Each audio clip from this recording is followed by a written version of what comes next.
8 Cuarto Concilio de Constantinopla, 869 a 870. Padres Conciliares, 869 a 870 DC. Introducción. Este concilio, designado como el octavo concilio ecuménico por los canonistas occidentales, no se encuentra en ninguna colección canónica de los bizantinos, sus actos y cánones son completamente ignorados por ellos. Los estudiosos modernos han demostrado que se incluyó en la lista de concilios ecuménicos solo más tarde, es decir, después del siglo XI. Hemos decidido incluir el Consejo, en aras de la integridad histórica. El emperador Basilio y el patriarca Ignacio, después de ser restaurado a su sede de Constantinopla, pidieron al Papa Nicolás I que convocara un concilio para decidir sobre los obispos y sacerdotes que habían sido ordenados por Focio. Se llevó a cabo en Constantinopla después de la llegada de los legados del Papa Adriano II, que mientras tanto había sucedido a Nicolás. Estos legados fueron Donato, Esteban y Marinus y presidieron el consejo. Comenzó en la Catedral de Hagia Sofia el 5 de octubre de 869. La 10ª y última sesión se celebró el 28 de febrero de 870, cuando 27 cánones fueron leídos y aprobados por el Consejo. Todos los que estaban dispuestos a firmar el Liber Satisficis, que había sido enviado por el Papa Adriano II, fueron admitidos en el concilio. El relato de Anastasio contiene la lista auténtica de quienes firmaron las actas del concilio. El emperador Basilio y sus hijos, Constantino y León, firmaron las actas después de los patriarcas y en el mismo año promulgaron las decisiones del concilio, después de redactar un decreto a tal efecto. En cuanto a la autoridad canónica de estas deliberaciones, deben recordarse varios hechos relacionados con el concilio celebrado en la Catedral de Hagia Sofia en noviembre de 879, para que Focio pudiera ser devuelto a la sede de Constantinopla. Pedro, un cardenal romano, presidió este concilio. Se tuvo en cuenta una carta del Papa Juan VIII, que había sido enviada al emperador y traducida al griego. Esto dice: capítulo 4 declaramos que el sínodo celebrado en Roma contra el más santo patriarca Focio en la época del bendito Papa Adriano, así como el santo sínodo de Constantinopla atacando al mismo santísimo Focio, es decir, en 869 a 870, están totalmente condenados y derogados y de ninguna manera deben ser invocados o nombrados como sínodos. Que esto no suceda.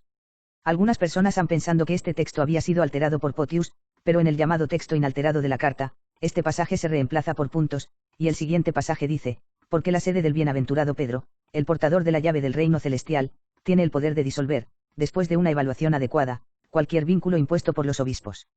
Esto es así porque se ha acordado que ya muchos patriarcas, por ejemplo Atanasio, después de haber sido condenados por un sínodo, han sido, después de la absolución formal por la sede apostólica, prontamente reinstalados. Ivo de Siartra afirma explícitamente: el sínodo de Constantinopla que se celebró contra Focio no debe ser reconocido. Juan VIII escribió al patriarca Focio: en 879 anulamos el sínodo que se celebró contra Focio en Constantinopla y lo borramos completamente por varias razones, así como por el hecho de que el Papa Adriano no firmó sus actas. Ivo agrega de las instrucciones que Juan VIII dio a sus legados para el concilio en 879, dirás que, en lo que respecta a los sínodos que se celebraron contra Focio bajo el Papa Adriano en Roma o Constantinopla, los anulamos y los excluimos por completo del número de los santos sínodos. Por estas razones, no hay base para pensar que el texto fue alterado por Focio. Se envió a Roma una copia auténtica de las actas del concilio de 869 a 870, por derecho. Anastasio, el bibliotecario, ordenó que le hicieran una copia completa. Luego, cuando la copia de los legados fue robada, tradujo su propia copia al latín, por orden del Papa Adriano, haciendo una traducción palabra por palabra. Anastasio también deja claro que los griegos adoptaron todos los medios para distorsionar los actos, abreviando aquí y expandiendo o cambiando allá. Agrega: todo lo que se encuentre en la copia latina de los actos del octavo sínodo está completamente libre de la aleación de la falsedad, sin embargo, todo lo que se encuentre en el texto griego está completamente infectado con mentiras venenosas. El texto griego se ha preservado en parte de la destrucción total en el resumen de un escritor anónimo que copió textos antifotianos. Este resumen tiene 14 cánones, a diferencia de los 27 de Anastasio, y solo contiene extractos que tratan de los puntos más importantes de estos cánones. Donde es posible la comparación, la versión latina de Anastasio apenas se aparta del texto griego. De hecho, es tan literal que a veces solo puede entenderse comparándolo con el texto griego, y cuando falta este último, a veces debemos basarnos en conjeturas. Los documentos impresos a continuación están tomados de lo siguiente: la definición de la edición romana, Concilia Generalia Ecclesiae Catholicae, Editio Romana, Roma 4 Baals, 1608 a 1612, 3, 284 a 287, los cánones de les canons des conciles o ecumeniques, ed. Páginas. Joan Nou, Pontificia Commissione per la redazione del Codice di Diritto Canonico Orientale. Fanti. Fasc. 9, Disciplina General Antigua, IEXS. Tomo 1 parte 1, Grotaferrata 1962 289 a 342. La traducción al inglés es del texto latino, por las razones mencionadas anteriormente. El material entre llaves ha sido agregado por el editor de hipertexto, al igual que parte del formato. Definición del octavo sínodo santo y universal. El santo, gran y universal sínodo, que fue reunido por voluntad de Dios y el favor de nuestros emperadores divinamente aprobados Basilio y Constantino, los santos amigos de Cristo, en esta ciudad real y divinamente protegida y en la iglesia más famosa que lleva el nombre de Santa y Gran Sabiduría, declaró lo siguiente. El Verbo, de una naturaleza con el Dios y Padre Todopoderoso, es el que estableció el cielo como una bóveda y fijó los confines de la tierra y el lugar de todas las demás cosas. Lo hizo contingente y lo gobierna, lo preserva y lo salva. Dice a través de la voz del profeta Isaías, alza tus ojos al cielo, porque el cielo está formado como humo, pero la tierra como un vestido se gastará, sus habitantes perecerán como ellos, pero mi salvación durará para siempre y mi justicia no fallará. Él fue hecho como nosotros por causa nuestra y estableció en la tierra la justicia celestial y dijo, el cielo y la tierra pasarán, pero mis palabras no pasarán.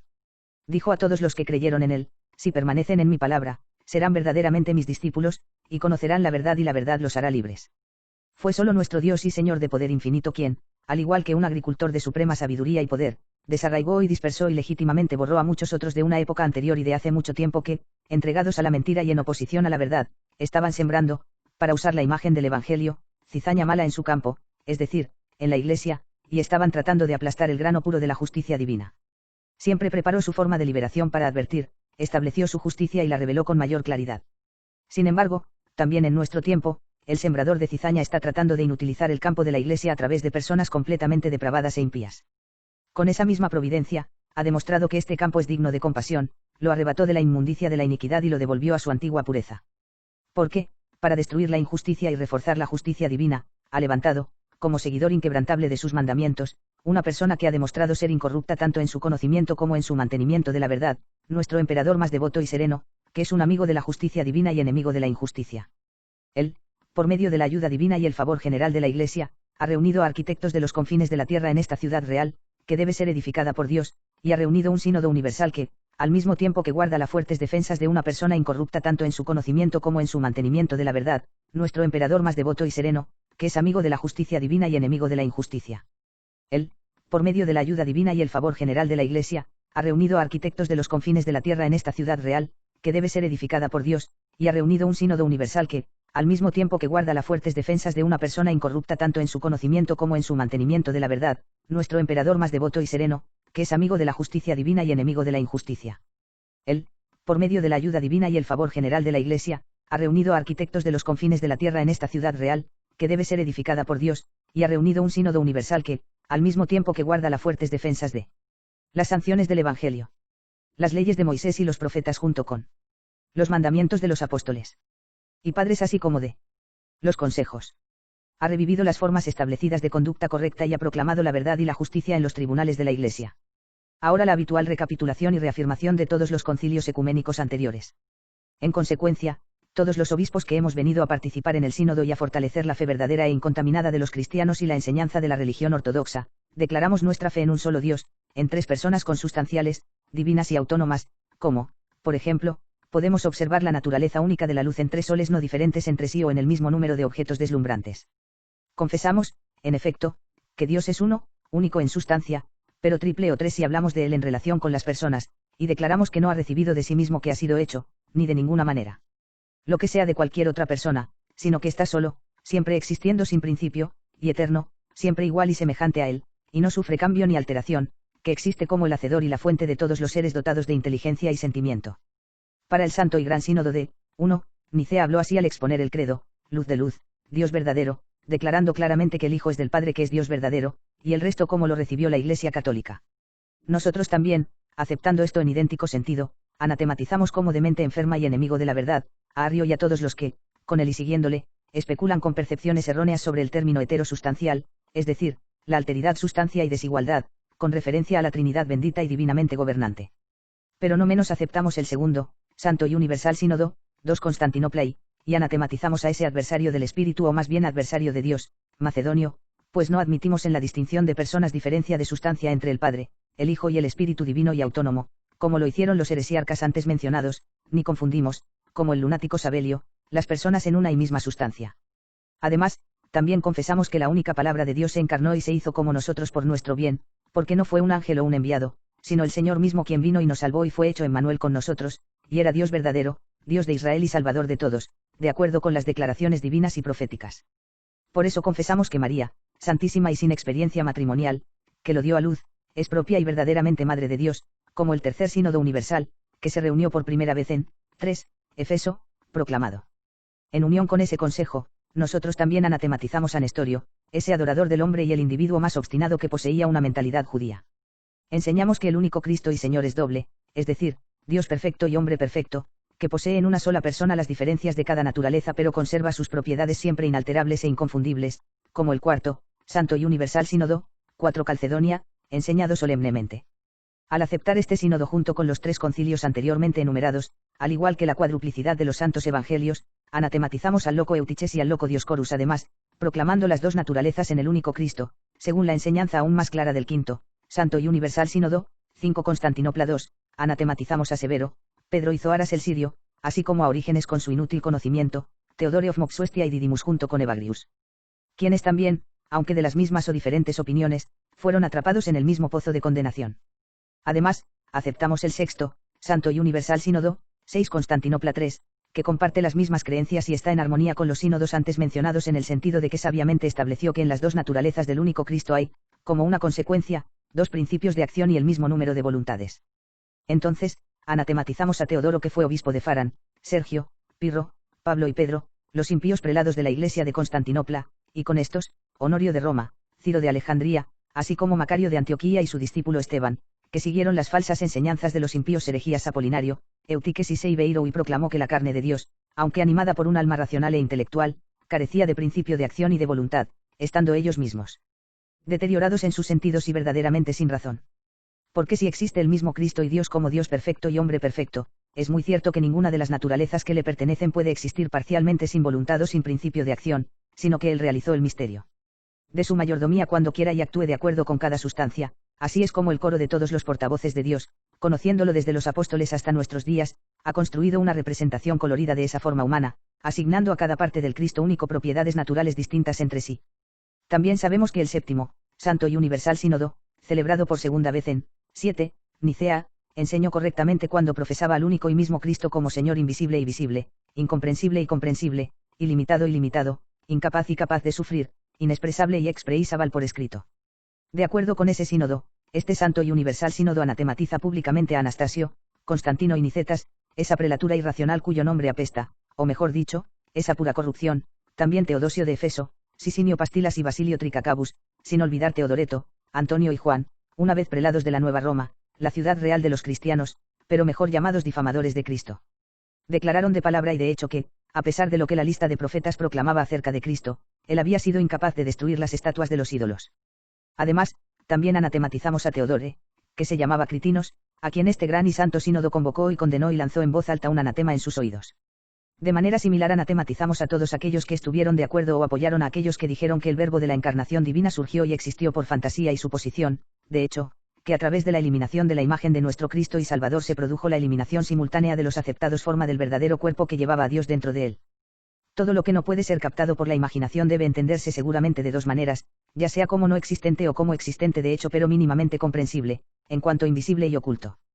Por lo tanto, si alguien ha enseñado alguna de estas cosas acerca de Cristo, el Dios y Salvador de todos nosotros, será claramente proclamado enemigo de la religión verdadera, ya que la primera de ellas declara que Emmanuel no se hizo verdaderamente hombre y la segunda declara que en verdad era hombre pero carecía de cualidades humanas, dejaba a un lado la carne que asumía y recurría en todo a su naturaleza divina y a su incomprensibilidad, esto es ajeno a todas las escrituras divinamente inspiradas, que también afirman claramente que vendrá una vez más como juez de todos, y debe ser visto de la misma manera que lo vieron sus discípulos y apóstoles cuando fue llevado a cielo. Esa teoría está llena de maniqueos ideas e impiedad por cuanto declara neciamente que un dicho del David divinamente inspirado fue dicho acerca de Cristo, en el que dice, él ha puesto su tabernáculo al sol, ya que esta impiedad supone que el desechar y dejar a un lado la se entiende el cuerpo. Pero la palabra de verdad dice con seguridad, tanto con respecto al bien nombrado Manes como a todos aquellos que comparten su pensamiento y son autores de la herejía sobre la destrucción de iconos y todos los demás herejías y enemigos de la religión, no han conocido ni entendido, pero caminaban en la oscuridad. O tú que abandonas el camino recto y andas por el camino de las tinieblas, que te regocijas en la maldad y te regocijas en la mala conversión. O, tú cuyos caminos son malos y pasos torcidos que te alejan del camino recto y te hacen ajeno al recto pensar. De nuevo, los que sembraron lo corrompido por el viento han recibido destrucción como recompensa, y además, el que confía en la mentira alimenta los vientos, y él mismo corre detrás de los pájaros que vuelan. Porque ha abandonado las hileras de sus viñas, vaga por los surcos de su campo, porque vaga por un desierto árido y una gran llanura reseca, pero no recoge frutos en sus manos. Por esta razón, la Iglesia marca todos estos con un anatema y, además de reconocer los 7 sínodos, santos y universales ya enumerados por nosotros, ha reunido este octavo sínodo universal por la gracia de nuestro Cristo y Dios Todopoderoso y la piedad y celo de nuestro emperador más sereno y divinamente fortalecido, para cortar y destruir los brotes de injusticia que han surgido contra esos sínodos, junto con los movimientos e influencias malignas, a fin de lograr un orden pacífico en la Iglesia y estabilidad en el mundo. Porque no es solo la eliminación de la verdadera enseñanza la que sabe cómo destruir a los de mente maligna y agitar y perturbar a la Iglesia, sino que también la objeción sobre el significado de los mandamientos divinos trae igualmente la misma destrucción a los que no están atentos, y el mundo está lleno de tormentas y disturbios por aquellos que son considerados cristianos. Ahora el Consejo toma medidas por su cuenta. Esto es lo que sucedió en los últimos tiempos a través de la locura, la astucia y las maquinaciones malvadas del infeliz Focio. Entró en el redil no por la puerta sino por una ventana, y, como ladrón o salteador, destructor de almas, como indican las palabras del Señor, ha tratado, en toda ocasión y por todos los medios, de robar, degollar y destruir. La oveja de Cristo que piensa con rectitud y, mediante la ingeniería de todo tipo de persecución, no ha dejado de idear numerosos arrestos y encarcelamientos, confiscaciones de propiedades, prolongados periodos de exilio y, además de estos, acusaciones, cargos, falsos testimonios y falsificaciones. Contra todos los que trabajaron por la religión verdadera y lucharon por la verdad. Porque él, como otros Abiras o Dioscorus, diseñó la expulsión del sumo sacerdote más justo, legal y canónicamente designado de la Iglesia de Constantinopla, a saber, el Santísimo Patriarca Ignacio, y como un ladrón adúltero, irrumpió en su sede y lo sometió repetidamente a 1000 cargos que implicaban el destronamiento y como muchos anatemas, provocó continuos disturbios y tormentas para todas las iglesias de Cristo nuestro Salvador, en una multiplicidad de formas. Sin embargo, la sal de la tierra no ha perdido su sabor, ni el ojo de la Iglesia se ha oscurecido por completo, ni la luz de la verdadera religión ha sido apagada por los espíritus de la maldad, ni el fuego de la caridad divina ha perdido su poder destructor y abrasador sobre el material pecaminoso y sin valor, ni la palabra del Señor, que es más cortante que una espada de 2 filos y discernidor de pensamientos, ha sido considerada ineficaz, ni el fundamento de piedra sólida se derrumbó cuando se sumergió en aguas crecidas e inundaciones de ríos y tormentas, pero la preciosa piedra angular, que se colocó en Sión, es decir, en la Iglesia, sobre la cual se colocó la primera piedra de los apóstoles y profetas para el edificio de la Iglesia, en nuestro tiempo ha enviado desde cada una de las filas establecidas de la Iglesia, incluso a la ciudad gobernante, la Nueva Roma. Pero con mayor fuerza y significado particular, Nicolás, el Papa más bendito y acertadamente nombrado de la antigua Roma, fue enviado desde arriba como otra piedra angular para la Iglesia, preservando en la medida de lo posible la semejanza figurativa, como de un exaltado y preeminente lugar, para hacer frente a la oposición cuidadosamente organizada de Focio. Con los proyectiles de sus cartas y discursos, derrotó a los poderosos partidarios principales de Focio y, reflejando una historia del Antiguo Testamento, a la manera del fanático Faíns, atravesó a Focio con la lanza de la verdad como si fuera otro madianita. Profanar la asamblea de Israel, y lo destruyó por completo al no, agregado en H.R.D. 1, aceptar los remedios de una disciplina curativa destinada a tratar las cicatrices y curar la herida adúltera, y simplemente como otro Pedro se ocupó de Ananías y Safira, quienes robaron lo que pertenecía a Dios, por un anatema incluido por así decirlo en su dignidad sacerdotal, lo entregó a la muerte.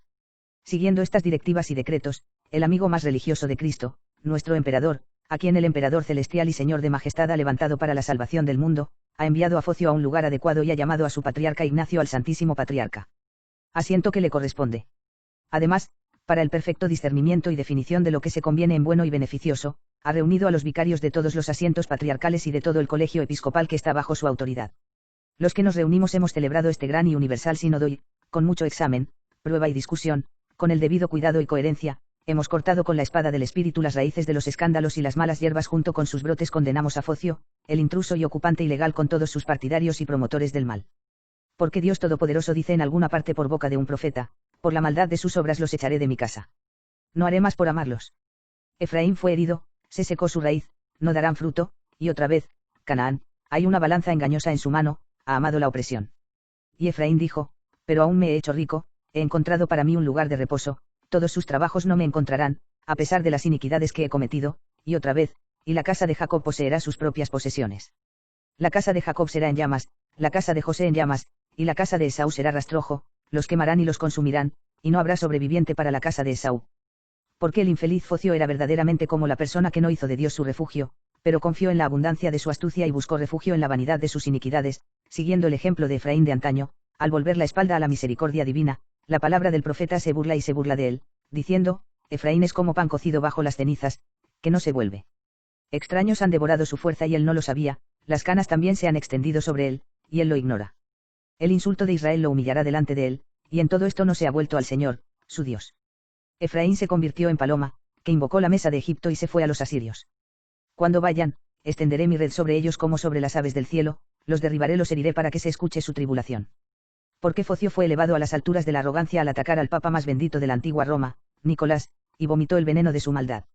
Reunió a falsos vicarios de 3 sedes supuestamente orientales, estableció lo que se pensó que era un concilio sinodal y, haciendo listas de los nombres de acusadores y testigos, modelando perfiles y discursos que parecían adecuados para cada persona que desempeña un papel.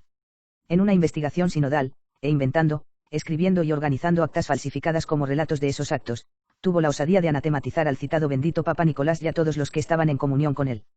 Focio hizo esto de tal manera que, como resultado, todos los obispos y sacerdotes existentes, es decir, las otras sedes patriarcales y todos los clérigos dentro de ellas estaban incluidos en el mismo anatema, porque todos estaban ciertamente en comunión con el obispo principal, y entre ellos él mismo y sus seguidores.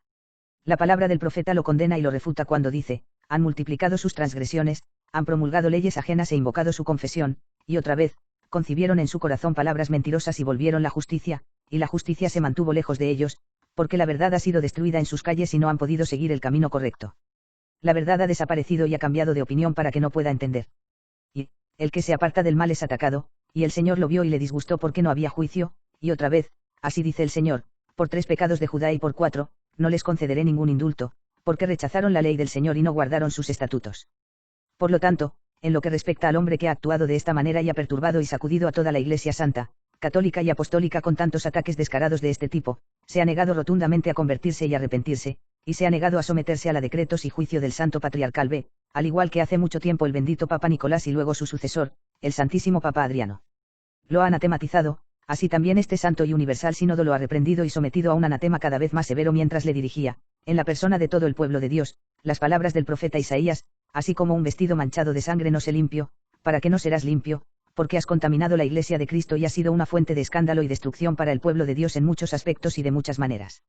Ordenamos que aquellos que no comparten este punto de vista, pero dan a Focio su apoyo voluntario, si son obispos o clérigos, deben ser depuestos para siempre. Anatematizamos a los monjes o laicos, hasta el momento en que se conviertan de sus caminos falsos y su maldad. Cánones. 1. Si queremos avanzar sin ofensas por el verdadero y real camino de la justicia divina, debemos guardar las declaraciones y enseñanzas de los santos padres como si fueran tantas lámparas que siempre están encendidas e iluminando nuestros pasos que se dirigen hacia Dios. Por tanto, considerarlas y estimarlas como segunda palabra de Dios de acuerdo con el grande y sabio Denis, cantemos de buena gana junto con el David divinamente inspirado: el mandamiento del Señor es brillante, ilumina los ojos, y lámpara es a mis pies tu palabra, y lumbrera a mis pies. Caminos, y con el autor de Proverbios decimos: lámpara es tu mandamiento, y lumbrera tu ley, y como Isaías clamamos al Señor Dios a gran voz, porque tus mandamientos son una luz para la tierra. Pues las exhortaciones y advertencias de los cánones divinos se comparan con razón con la luz en la medida en que lo mejor se distingue de lo peor y lo que es ventajoso y útil se distingue de lo que no es útil sino perjudicial. Por tanto, declaramos que estamos preservando y manteniendo los cánones que han sido confiados a la Iglesia Santa, católica y apostólica por los santos y renombrados apóstoles y por los consejos universales y locales de obispos, ortodoxos, e incluso por cualquier padre o maestro inspirado de la Iglesia. En consecuencia, regimos nuestra propia vida y conducta por estos cánones y decretamos que todos aquellos que tienen el rango de sacerdotes y todos aquellos que son descritos con el nombre de cristianos son, por ley eclesiástica, incluidos en las penas y condenas, así como también, por otro lado, las absoluciones y absoluciones que les hayan impuesto y definido. Porque Pablo, el gran apóstol, nos urge abiertamente a preservar las tradiciones que hemos recibido, ya sea por palabra o por carta, de los santos que fueron famosos en tiempos pasados. 2.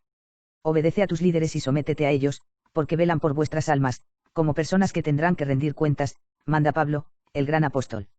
Así que, teniendo tanto al Santísimo Papa Nicolás como instrumento del Espíritu Santo como a su sucesor, el Santísimo Papa Adriano, declaramos y ordenamos que todo lo que hayan sido expuesto y promulgado por ellos en un sínodo en varias ocasiones, tanto para la defensa y el bienestar de la Iglesia de Constantinopla y de su sumo sacerdote, a saber, Ignacio, su santísimo patriarca, así como la expulsión y condena de Focio, el advenedizo y usurpador, deben mantenerse y observarse junto con los canónigos allí establecido, inalterado e inalterado, y ningún obispo, sacerdote o diácono ni nadie de las filas del clero debe atreverse a revocar o rechazar cualquiera de estas cosas. Cualquiera, entonces, se encuentre, después de estas directivas nuestras, despreciando cualquiera de los artículos o decretos que han sido promulgados por estos papas, debe ser despojado de su dignidad y rango, si es un sacerdote o clérigo, un monje o laico, de cualquier dignidad, debe ser excomulgado hasta que se arrepienta y prometa observar todos los decretos en cuestión. 3. Decretamos que la imagen sagrada de nuestro Señor Jesucristo, Redentor y Salvador de todas las personas, debe ser venerada con un honor igual al que se da en el libro de los Santos Evangelios. Porque así como a través de las palabras escritas contenidas en el libro, todos obtendremos la salvación, así también por la influencia que los colores en la pintura ejercen sobre la imaginación, todos, tanto sabios como simples, obtienen beneficio de lo que tienen ante sí, porque así como el habla enseña y retrata a través de las sílabas, también lo hace la pintura mediante los colores. Es justo entonces, de acuerdo con la verdadera razón y la tradición muy antigua, que los íconos deben ser honrados y venerados de forma derivada por el honor que se les da a sus arquetipos, y debe ser igual al que se le da al libro sagrado de los santos evangelios y la representación de la preciosa cruz. Entonces, si alguien no venera el icono de Cristo, el Salvador, que no vea su rostro cuando venga en la gloria de su Padre para ser glorificado y para glorificar a sus santos, sino que sea cortado de su comunión y esplendor, de igual manera la imagen de María, su Inmaculada Madre y Madre de Dios, también pintamos los iconos de los santos ángeles tal como la Divina Escritura los describe en palabras, también honramos y veneramos a los apóstoles, profetas, mártires y santos de gran renombre, así como a los de todos los santos. Que los que no estén dispuestos a ello sean anatema del Padre, del Hijo y del Espíritu Santo. 4. Al arrancar de raíz el amor al poder, como raíz maligna que alimenta los escándalos que se han suscitado en la Iglesia, condenamos, con un decreto justo, a quien audaz, astuta e ilegalmente, como un lobo peligroso, saltó al cielo. Redil de Cristo, estamos hablando de Focio, que ha llenado el mundo entero con 1000 trastornos y disturbios. Declaramos que él nunca fue ni es obispo, ni los que fueron consagrados o promovidos por él a algún grado del sacerdocio deben permanecer en el estado al que fueron promovidos. Además, excluimos de este tipo de ascenso a quienes recibieron de Focio los rescriptos habituales para ascender a un cargo especial. En cuanto a las iglesias que se piensa que Focio y los que fueron ordenados por él consagraron y los altares que se cree que renovaron después de haber sido derribados, decretamos que deben ser consagrados, ungidos y renovados nuevamente. En suma, todo lo que se hizo en su persona y por él, para el establecimiento o penalización del estado sacerdotal, ha sido abrogado. Porque el Dios de todo el universo dice por medio de su profeta, porque has rechazado el conocimiento, te rechazo de ser un sacerdote para mí, has olvidado las leyes de tu Dios, yo también me olvidaré de tus hijos. Cuanto más aumentaron, más pecaron contra mí, cambiaré su gloria en vergüenza. Se alimentan del pecado de mi pueblo, hinchan sus almas con sus iniquidades. Y de nuevo dice, por cuanto Efraín multiplicó altares por el pecado, le fueron convertidos en altares por los pecados, escribiré copiosamente sobre ellos. 5. Puesto que queremos asegurar, en Cristo, que la estabilidad de los cánones permanezca siempre firme en las iglesias, renovamos y confirmamos los límites y condiciones que antes fueron decretados por los santos apóstoles y nuestros santos padres y que lo hicieron ley en la iglesia que nadie, que es un neófito en la fe o en el oficio sacerdotal, debe ser nombrado obispo para que no se envanezca y caiga en el juicio y la trampa del diablo, como dice el apóstol. Por tanto, de acuerdo con los cánones anteriores, declaramos que nadie de rango senatorial o de estilo de vida secular, que haya sido recientemente admitido a la tonsura con la intención o expectativa del honor de convertirse en obispo o patriarca, y que haya sido convertido en clérigo o monje, debe ascender a tal nivel, incluso si se demuestra que ha completado un tiempo considerable en cada etapa del sacerdocio divino. Pues es evidente que la tonsura no se recibió por motivos religiosos, por amor a Dios o por la esperanza de avanzar por el camino de las virtudes, sino por amor a la gloria y al honor. Excluimos a esas personas aún más rigurosamente si son empujadas hacia adelante por el respaldo imperial. Sin embargo, si alguien no sospecha de buscar los beneficios mundanos que acabo de mencionar, pero, impulsado por el bien real de una humildad centrada en Cristo, renuncia al mundo y se convierte en clérigo o monje y, mientras pasa por todos los grados eclesiásticos, es encontrado sin reproche y de buen carácter durante los periodos de tiempo actualmente establecidos, de modo que cumple un año en el orden de lector, 2 en el de subdiácono, 3 como diácono y 4 como sacerdote, este santo y universal sínodo ha decretado que tal uno puede ser elegido y admitido. En cuanto a aquellos que han permanecido religiosamente en la orden de clérigo o monje y han sido juzgados dignos de la dignidad y el honor del episcopado, reducimos el periodo de tiempo antes mencionado al que los superiores de estos obispos aprobaron en su momento. Si acaso. 6. Parece que Focio, después de las sentencias y condenas pronunciadas en su contra por el Santísimo Papa Nicolás por su usurpación criminal de la Iglesia de Constantinopla, además de sus otras malas acciones, encontró algunos hombres de carácter malvado y adulador de las plazas y calles de la ciudad y los propuso y designó como vicarios de las 3 santísimas sedes patriarcales del Este. Formó con ellos una iglesia de malhechores y un concilio fraudulento y puso en marcha acusaciones que implicaban la deposición contra el más bendito Papa Nicolás y repetidamente, imprudente y audazmente emitió anatemas contra él y todos los que estaban en comunión con él. Hemos visto los registros de todas estas cosas, registros que él improvisó con malas intenciones y palabras mentirosas. Por lo tanto, para salvaguardar el orden de la iglesia, anatematizamos ante todo al Focio antes mencionado por la razón dada, luego todo el que en adelante actúe con engaño y fraude y falsee la palabra de verdad y pase por los aires de tener falsos vicarios o redacte libros llenos de engaños y los explique a favor de sus propios designios. Con igual vigor Martín, el Santísimo Papa de Roma, un valiente contendiente por la verdadera fe, rechazó este tipo de comportamiento mediante un decreto sinodal. 7. Moisés, el portavoz divino, declara claramente en su ley que lo que es justo también debe ejecutarse correctamente, ya que un acto bueno no es bueno si no se lleva a cabo de acuerdo con la razón. De modo que es realmente bueno y muy ventajoso pintar imágenes santas y venerables y también enseñar a otros las disciplinas de la sabiduría divina y humana. Pero no es bueno ni provechoso que cualquiera de estas cosas sea hecho por los indignos. Por esta razón declaramos y proclamamos que aquellos declarados anatema por este santo y universal sínodo no pueden, bajo ningún concepto, trabajar en imágenes sagradas en lugares sagrados de culto ni enseñar en ningún lugar hasta que se conviertan de su error y maldad. Quien, por tanto, según esta directiva nuestra, les admita de alguna manera para pintar imágenes sagradas en las iglesias, o para enseñar, debe ser removido de su cargo si es clérigo, si es laico, debe ser excomulgado y excluido de participar en los misterios divinos. 8. El gran apóstol Pablo dice en alguna parte, todas las cosas me son lícitas, pero no todas son útiles, todas las cosas me son lícitas, pero no todas son beneficiosas. Por lo tanto, debemos hacer todo por el beneficio y la perfección de la Santa Iglesia de Dios y nada en absoluto para promover la controversia y la vanagloria. Dado que ha llegado a nuestros oídos un informe de que no solo los herejes y los que han obtenido erróneamente el patriarcado de Constantinopla, sino también los patriarcas ortodoxos y legítimos, exigen y extraen de la orden de los sacerdotes garantías, escritas por sus propias manos, que están diseñadas por la seguridad, el beneficio y, por así decirlo, la permanencia de las personas mencionadas, ha parecido bien a este santo y universal sínodo que nadie en absoluto debería hacer esto de ahora en adelante, con excepción de lo que se exige en el momento de las consagraciones episcopales, según norma y costumbre, para dar testimonio de la pureza de nuestra fe. Cualquier otra forma de hacerlo es completamente inapropiada y no tiene parte en la edificación de la Iglesia. De modo que quien se atreva a anular esta directiva nuestra, ya sea pidiendo tal documento o entregándoselo a quien lo solicite, perderá su propio cargo. 9. Desde el principio, el miserable Focio provocó en la Iglesia de Constantinopla una abundancia de todo tipo de maldades. Hemos aprendido que incluso antes de su periodo tiránico en el cargo solía dar documentos, firmados por su propia mano, a sus seguidores que estaban aprendiendo la sabiduría que Dios ha vuelto insensata, aunque este sistema era claramente una nueva invención y completamente ajenos a nuestros santos padres y doctores de la Iglesia. Dado que, por lo tanto, nos ordenan que sueltemos todo vínculo de maldad y anulemos los contratos obligatorios, el Santo y Universal Sínodo ha declarado que nadie, de ahora en adelante, debe celebrar o mantener tal contrato, pero todos, sin obstáculos, vacilaciones o temores, pueden enseñar y estudiar si son competentes para cualquiera de las tareas, con la excepción de aquellos que se encuentran esclavizados por el error o creencias heréticas, ya que prohibimos estrictamente que esas personas enseñen o realicen estudios. Si alguien es encontrado rechazando y transgrediendo esta directiva, perderá su rango si es un clérigo, si es laico, será excomulgado como quien no crea la palabra del Señor que dice, todo lo que ates en la tierra será atado en el cielo, y todo lo que desates en la tierra será desatado en el cielo. 10. Como proclama claramente la Escritura divina, no encuentres faltas antes de investigar, y comprendes primero y luego encuentras fallas, y juzga nuestra ley a una persona sin primero escucharla y aprender lo que hace. En consecuencia, este santo y universal sínodo declara y establece justa y adecuadamente que ningún laico, monje o clérigo debe separarse de la comunión con su propio patriarca antes de una cuidadosa investigación y juicio en el sínodo, incluso si alega que sabe de algún crimen perpetrado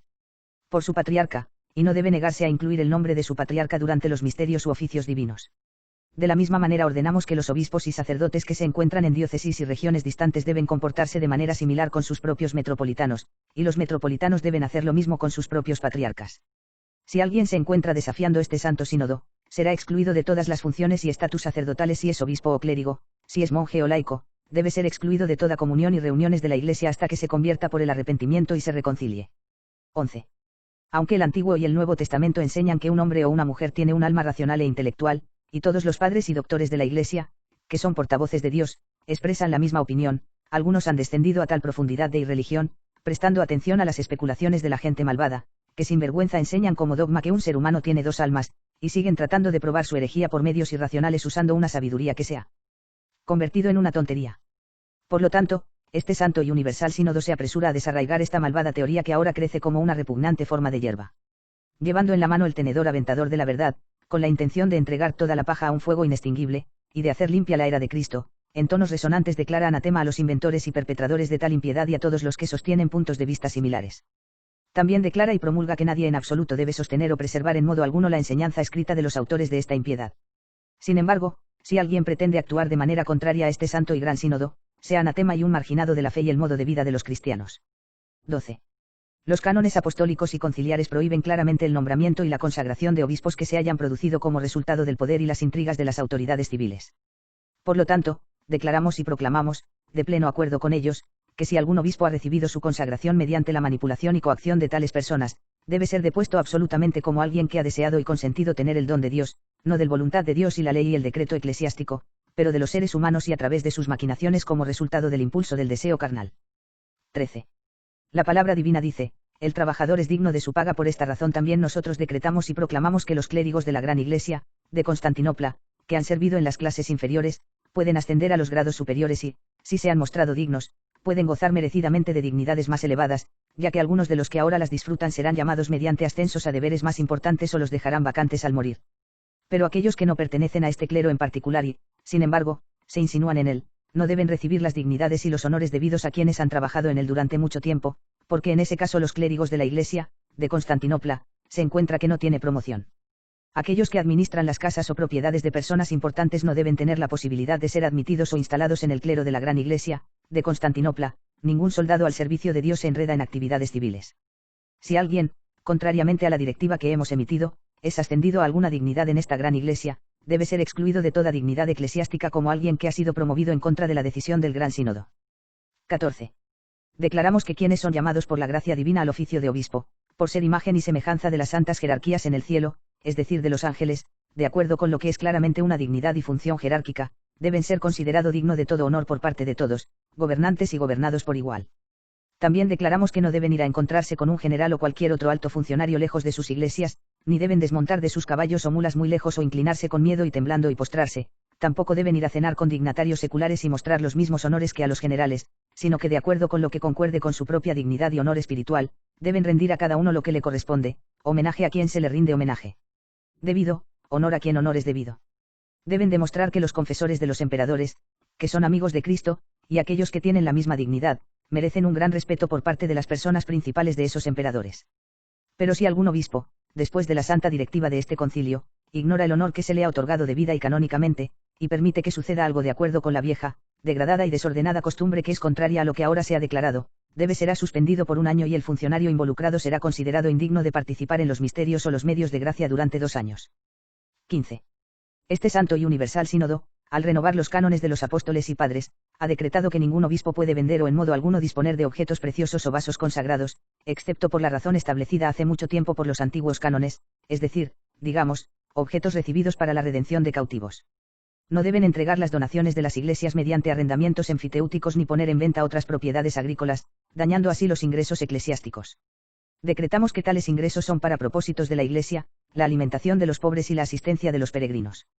Sin embargo, los obispos tienen plenos poderes para mejorar y ampliar, según ofrezca la oportunidad, las propiedades eclesiásticas que producen estos ingresos. Además, tienen derecho a repartir o otorgar sus propios bienes a quien deseen y elijan. Hecho este decreto, quien parezca haber actuado de manera contraria a este santo y universal sínodo, debe ser depuesto por violar la ley y los preceptos divinos. Cualquier venta realizada por el obispo, ya sea por escrito o de otra manera, debe quedar totalmente nula, así como cualquier arrendamiento enfiteútico o cualquier otro acto que disponga de objetos preciosos o donaciones. Quien compre o adquiera cualquiera de los objetos preciosos o dones antes mencionados y no restituya a la Iglesia lo que le pertenece y no entregue para quemar las facturas de venta o arrendamiento, es anatema hasta que no haga lo que ha determinado este santo y sínodo universal. Si un obispo es declarado culpable de haber construido un monasterio con los ingresos de una iglesia, debe entregar el monasterio a la misma iglesia. Pero si lo construyó con su propio dinero u otras fuentes, puede tenerlo durante toda su vida bajo su propia jurisdicción y dirección, también puede legarlo después de su muerte a quien quiera, pero no puede ser utilizado como vivienda secular. 16. Un asunto que merece gran dolor, incluso muchas lágrimas, ha llegado a nuestros oídos de parte de muchos fieles. Dicen que bajo el emperador anterior se vio a algunos laicos de la orden senatorial trenzarse el cabello y arreglarse en la cabeza, y adoptar una especie de dignidad sacerdotal de acuerdo con sus diferentes rangos en la corte del emperador. Lo hacían vistiendo diversos adornos y prendas de vestir propias de los sacerdotes y, como se pensaba, se hacían obispos al llevar un palio sobre los hombros y cualquier otra prenda episcopal. También adoptaron como patriarca al que asumió el papel principal en estas bufonadas. Insultaron y se burlaron de una variedad de cosas santas, como elecciones, ascensos y consagraciones de obispos. Nunca se ha oído hablar de tal forma de comportarse desde el principio de los tiempos, ni siquiera entre los paganos. Muestra que los que hemos sacado a la luz ahora están en un estado peor y más miserable que las naciones paganas. El Sínodo Sagrado y Universal, por lo tanto, ha declarado y promulgado que estos intentos de hacer el mal deben ser condenados como crímenes, y ningún miembro de los fieles que lleve el nombre de cristiano debe de ahora en adelante intentar hacer o tolerar tal cosa o proteger callar a todo aquel que haya cometido un acto tan impío. Si cualquier emperador o cualquier persona poderosa o influyente intentara burlarse de las cosas santas de esa manera, o con la mala intención de llevar a cabo o permitir que se cometiera un mal tan grande contra el sacerdocio divino, primero debe ser condenado por el patriarca del tiempo, actuando con sus compañeros obispos, y ser excomulgado y declarado indigno de participar en los misterios divinos, y luego debe aceptar ciertas otras prácticas correctivas y penitencias que se juzguen apropiadas. A menos que se arrepienta rápidamente, debe ser declarado anatema por este santo y universal sínodo como quien ha deshonrado el misterio de la fe pura e inmaculada. Sin embargo, si el patriarca de Constantinopla y sus obispos sufragáneos llegan a conocer a otros que han cometido delitos de este tipo y no actúan contra ellos con el celo necesario, deben ser depuestos y excluidos de la dignidad de su sacerdocio. Quienes de alguna manera hayan mostrado, o mostrarán en el futuro, tal conducta impía y no la hayan confesado de ninguna manera y recibido la penitencia correspondiente, son declarados excomulgados por este sínodo por 3 años, durante el primer año deben permanecer fuera de la Iglesia como penitentes públicos, durante el segundo año pueden estar dentro de la Iglesia entre los filas de los catecúmenos, durante el tercer año pueden unirse a los fieles y así ser dignos de los efectos santificadores de los santos misterios. 17. El primer, Santo y Universal Sínodo de Nicea ordena que se conserve la antigua costumbre en todo Egipto y las provincias sujetas a ella, para que el obispo de Alejandría las tenga a todas bajo su autoridad, declara, porque tal costumbre ha prevalecido en la ciudad de Roma. Por tanto, este gran y santo sínodo decreta que en la antigua y nueva Roma y en las sedes de Antioquía y Jerusalén se debe preservar la antigua costumbre en todas las cosas, para que sus prelados tengan autoridad sobre todos los metropolitanos a quienes promueven o confirman en la dignidad episcopal. Ya sea mediante la imposición de manos o el otorgamiento del palio, es decir, la autoridad para convocarlos, en caso de necesidad, a una reunión en sínodo o incluso para reprenderlos y corregirlos, cuando un informe sobre alguna infracción lleve a una acusación. Pero como algunos metropolitanos dan como excusa para no responder a la convocatoria de su prelado apostólico que son detenidos por sus gobernantes temporales, se ha decidido que tal excusa será totalmente inválida. Dado que un gobernante con frecuencia celebra reuniones para sus propios fines, es intolerable que evite que los principales prelados vayan a los sínodos por asuntos eclesiásticos o retenga a algunos de sus reuniones. Sin embargo, hemos aprendido que tal obstáculo y la supuesta denegación del permiso pueden surgir de diversas formas a sugerencia del metropolitano. Los metropolitanos han tenido la costumbre de celebrar sínodos 2 veces al año y por eso, dicen, no pueden acudir al principal, el del patriarca. Pero este santo y universal sínodo, sin prohibir las reuniones de los metropolitanos, es consciente de que los sínodos convocados por la sede patriarcal son más necesarios y provechosos que los metropolitanos, por lo que exige que se realicen. Un sínodo metropolitano afecta el buen orden de una sola provincia, un sínodo patriarcal a menudo afecta el buen orden de toda una diócesis civil, y de esta manera se asegura el bien común. Por tanto, conviene que el bien común se anteponga a uno en particular, especialmente cuando la citación ha sido emitida por los de mayor autoridad. El caso es que ciertos metropolitanos parecen mirar con desprecio la antigua costumbre y la tradición canónica, al no reunirse por el bien común. Por lo tanto, las leyes de la Iglesia exigen, con severas penas y sin escapatoria, que cumplan con las convocatorias de sus patriarcas, ya sean convocados como cuerpo o individualmente. Nos negamos a escuchar la ofensiva afirmación hecha por algunas personas ignorantes de que no se puede celebrar un sínodo en ausencia de las autoridades civiles. La razón de esto es que los cánones sagrados nunca han prescrito la presencia de gobernantes seculares en los sínodos, sino solo la presencia de obispos. De ahí que nos encontremos con que no han estado presentes en sínodos sino solo en concilios universales.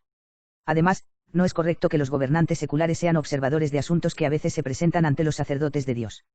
Por tanto, si algún metropolitano ignora a su patriarca y desobedece su citación, ya sea que se dirija a él solo o y varios o y todos, a menos que se lo impida una enfermedad genuina o una invasión pagana, y durante 2 meses enteros después de la notificación de la citación, no intentará visitar a su patriarca, o si se esconde de alguna manera o finge no tener conocimiento de la citación del patriarca, debe ser excomulgado. Si muestra la misma terquedad y desobediencia durante 1 año, debe ser depuesto incondicionalmente y suspendido de todas las funciones sacerdotales y excluido de la dignidad y el honor que pertenecen a los metropolitanos.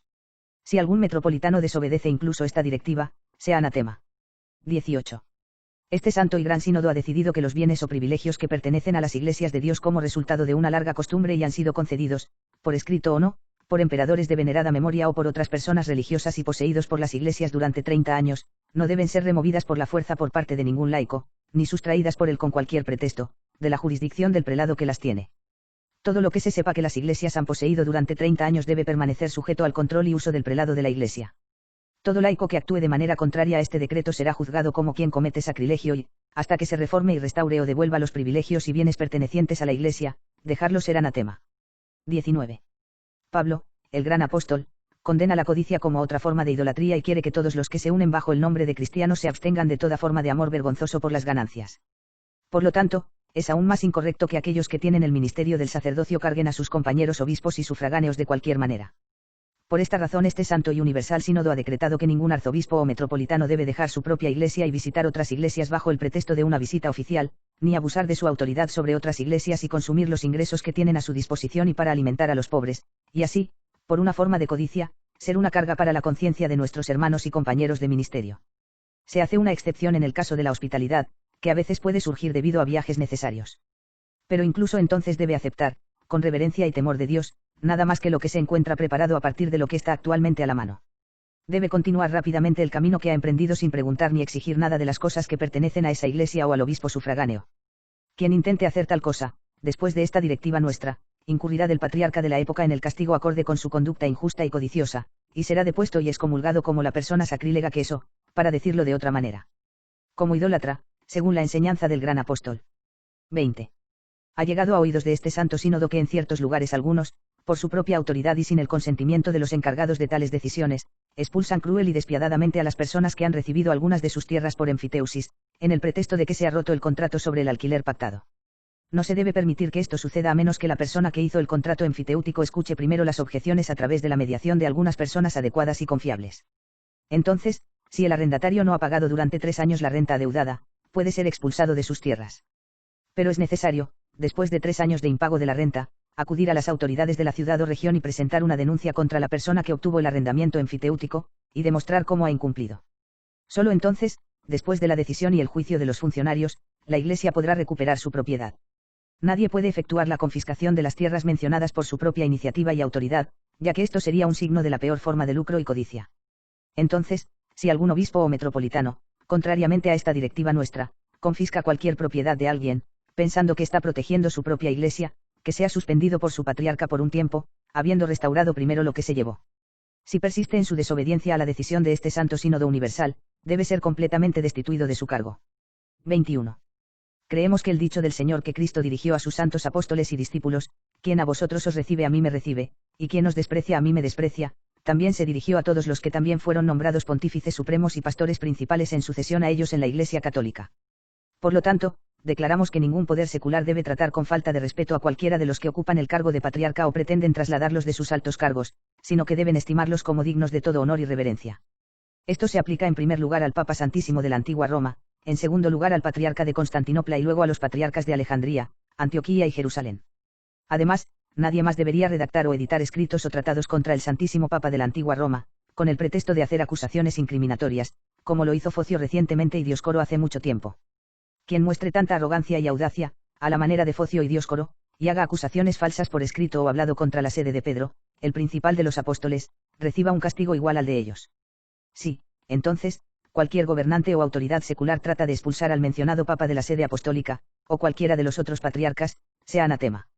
Además, si se lleva a cabo un sínodo universal y surge alguna pregunta o controversia sobre la Santa Iglesia de Roma, debe hacer averiguaciones con la debida reverencia y respeto sobre la pregunta planteada y debe encontrar una solución provechosa. En ningún caso debe pronunciar sentencia precipitadamente contra los pontífices supremos de la antigua Roma. 22. Este Santo y Universal Sínodo declara y decreta, de acuerdo con los concilios anteriores, que la promoción y consagración de los obispos debe hacerse mediante elección y decisión del Colegio de Obispos. Por lo tanto, promulga como ley que ninguna autoridad laica o gobernante puede intervenir en la elección o promoción de un patriarca, un metropolitano o cualquier obispo, para que no haya alguna irregularidad que conduzca a una confusión o disputa indebida, especialmente porque es incorrecto para cualquier gobernante u otro persona laica para tener alguna influencia en tales asuntos. Más bien debe guardar silencio y ocuparse de sus propios asuntos hasta que la elección del futuro obispo haya sido completada con el debido proceso por la asamblea eclesiástica.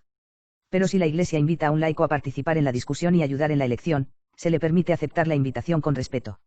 Si así lo desea. Porque de esta manera podrá promover a un pastor digno de manera regular, en beneficio de su Iglesia. Si alguna autoridad o gobernante secular, o un laico de cualquier otro estatus, intenta actuar en contra del método común, acordado y canónico de elección en la Iglesia, sea anatema, esto durará hasta que obedezca y esté de acuerdo con lo que en la Iglesia muestra que quiere con respecto a la elección y nombramiento de su líder. 23. También nos hemos enterado de que algunos obispos, a pedido de determinadas personas, han donado de forma irrazonable propiedades pertenecientes a otras iglesias. De esta manera usurpan la autoridad de otros obispos, en la medida de lo posible. Esta conducta traerá claramente sobre ellos la maldición del profeta que dice, ay de los que añaden casa a casa y campo a campo para defraudar a su vecino, y los ha hecho culpables de sacrilegio. Por esta razón, este gran y universal sínodo ha decidido que ningún hermano nuestro en el episcopado o cualquier otra persona puede realizar una transacción de propiedad tan perversa, ni, si alguien lo pide, disponer de ninguna propiedad que pertenezca a otras iglesias, ni instalar sacerdotes o cualquier otro clérigo en iglesias que no estén bajo su jurisdicción, sin el permiso del obispo responsable de la iglesia en cuestión. Además, ningún presbítero o diácono, que esté consagrado para funciones santas, debe realizar, por su propia voluntad y decisión, ninguna función sagrada en iglesias a las que no haya sido designado desde el principio. Este comportamiento es ilegal y completamente ajeno a las regulaciones canónicas. Quien, después de esta declaración nuestra, se vea que hace alguna de estas cosas que ahora han sido prohibidas, debe ser excomulgado por un periodo de tiempo, y los arreglos contractuales, escritos o no, deben ser completamente disueltos y derogados porque fueron hechos en contravención de los cánones. Asimismo, el sacerdote o diácono debe ser suspendido hasta que se retire de la iglesia a la que no pertenece. Pero si ignora la suspensión, debe deshacerse de él por completo y despojarlo de todo oficio sagrado. 24. La Divina Escritura dice, maldito todo el que haga la obra del Señor con negligencia. Sin embargo, algunos metropolitanos han caído en las profundidades de la negligencia y la pereza. Convocan a los obispos sujetos a su jurisdicción y les encomiendan los oficios divinos de su propia iglesia, así como las letanías y todos los ministerios sagrados que les son personales. La consecuencia es que celebran a través de la agencia de estos obispos todo lo que deberían hacer ellos mismos. De esta manera hacen que quienes han merecido la dignidad de obispo parezcan clérigos a su servicio. Estos metropolitanos, en contra de la ley de la Iglesia, se entregan a los negocios y la administración seculares, sin perseverar en las oraciones y peticiones por sus propios pecados y la ignorancia de su pueblo. Algunos excusan este comportamiento a pesar de que es total y completamente contrario a las regulaciones canónicas. Lo que es aún más grave, se dice que a los obispos se les dice que completen los ministerios antes mencionados en los tiempos asignados cada mes por su propia cuenta. Esto es totalmente ajeno a toda sanción apostólica. Todo esto hace que esas personas sean dignas de la condena más severa posible, ya que sus acciones muestran que están infectadas por una forma de orgullo satánico y arrogancia. Cualquier metropolitano que, tras esta directiva del Santo y Universal Sínodo, se sienta consumido por un orgullo, una soberbia o un desprecio semejante si no realice con temor, prontitud y buena conciencia los ministerios necesarios en su propia ciudad, sino que busque llevarlos a cabo a través de sus obispos sufragáneos, debe ser castigado por su patriarca y reformado o depuesto. 25. El Santo Sínodo ha decidido debidamente que los obispos, sacerdotes, diáconos y subdiáconos de la Gran Iglesia, de Constantinopla, que recibieron su consagración de Metodio e Ignacio, los santísimos patriarcas, se endurecieron de corazón como el corazón arrogante e insensible de Faraón, e incluso ahora están en completo desacuerdo con este Santo y Universal Sínodo y, aunque rechazan la armonía con nosotros en la palabra de verdad, han apoyado de todo corazón la causa del usurpador Focio, deben ser depuestos y suspendidos de todas las funciones sacerdotales, así como el Papa más bendito que Nicolás decretó no hace mucho tiempo. De ningún modo se podrá readmitir a tales hombres en las filas del clero, incluso si en el futuro desean cambiar sus costumbres. Se hará una excepción con respecto a recibir los medios de santidad, y es solo nuestra misericordia la que nos hace pensar que son dignos de esto. No merecen tener la oportunidad de ser restaurados por su arrepentimiento a su estado anterior, como lo ilustra el caso del odioso Esaú, aunque rogó entre lágrimas por ese favor. 26. Este Santo Sínodo también ha decidido que cualquier sacerdote o diácono que haya sido depuesto por su obispo por algún delito, o que alegue haber sufrido algún tipo de injusticia y no esté satisfecho con el juicio de su obispo, diciendo que no confía en él, y que ha sido agraviado, ya sea por la enemistad que el obispo tiene hacia él o por los favores que el obispo quiere hacer a otros, tal persona tiene derecho a recurrir al metropolitano de su provincia y denunciar su destitución del cargo, que él considera injusta, o cualquier otra lesión. El metropolitano debe estar dispuesto a ocuparse de tales casos y convocar al obispo que haya depuesto al clérigo o lo haya dañado de alguna manera. Debería examinar el caso él mismo, con la ayuda de otros obispos, para confirmar la deposición del clérigo más allá de toda duda. De la misma manera decretamos que los obispos pueden recurrir al patriarca, su jefe, si se quejan de haber sufrido cosas similares por parte de su metropolitano, para que el negocio en cuestión reciba una decisión justa de su patriarca y de los metropolitanos. Debajo de él. Ningún obispo metropolitano puede ser juzgado por sus obispos metropolitanos vecinos, aunque se alegue que ha cometido delitos graves, pero solo puede ser juzgado por su propio patriarca. Decretamos que este juicio será justo y más allá de toda sospecha porque en torno al patriarca se reunirán varias personas estimadas, por lo que su juicio será plenamente ratificado y confirmado. Si alguno no está de acuerdo con lo que hemos promulgado, sea excomulgado. 27. Decretamos que, en las promociones y consagraciones eclesiásticas, se guarden las marcas que significan el rango al que pertenece cada persona, de acuerdo con los usos tradicionales de cada provincia, región y ciudad. Así, los obispos a quienes se les ha permitido usar el palio en ciertos momentos, pueden usarlo en esos momentos y lugares, pero no deben abusar de una prenda tan grande y honorable por medio del orgullo, la vanagloria, la vanidad humana y el amor propio, usándolo innecesariamente durante todo el tiempo. Sacrificio divino y todas las demás ceremonias eclesiásticas. Decretamos que aquellos que han abrazado devotamente la vida monástica y merecido la dignidad de un obispo, deben mantener la apariencia y las vestiduras del hábito monástico y ese modo de vida santo.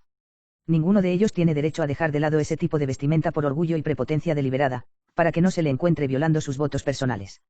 Así como el uso continuo del palio muestra al obispo como dado a la ostentación y la vanagloria, así el abandono del hábito monástico lo expone a los mismos cargos.